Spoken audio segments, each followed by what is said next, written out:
Bazen işçi pişip kadar kahvaltıda çakmak birine gel, kaya geldik.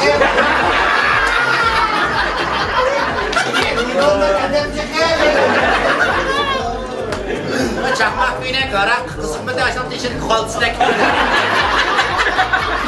Aşağı gelme sokak şu anda paypak kılarsan. Böyle ki diyeceğim ki varsa. Çoklar hep demezsin. Çoklar aşı sağsalamet ekeper cinin badam için beydik yok kurtulur. Serhan Bulgaç koy kamerayı. Ay nılkımalım şu emşev var. Serhan'ın kadar karşımıza gökyüzüne çıksa vodka giysen. Ben sana kat koyacağım. Ne çünkü dersem karşı varayım da şu.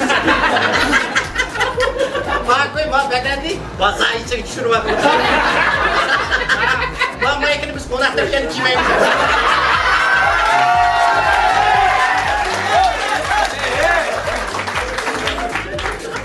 Ama ikiniz bizim nerede? Eşkine ilon tatkıyla. Sonuna kepsen de bir yerde dallar, bir yerde dallar. Hadi boşuna toyuz kuyu kokan sen de.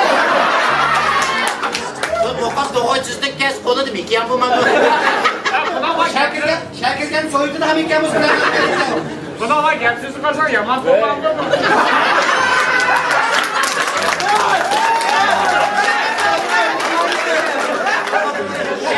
Ağzına kımatik küydüğünde pahtaya başladı. Çaldı, onun mikiğini baş yedik, Seyrak köyünden şu.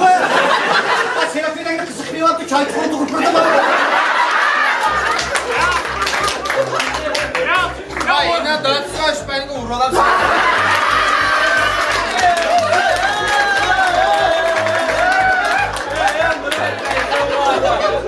Bu gel üç bayla gibi tadı koyatı geldi. Bundan bu koronattan kalpattım etmişsin.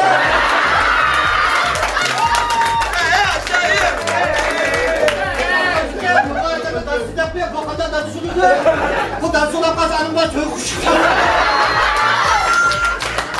Hey sen şundan 抖音。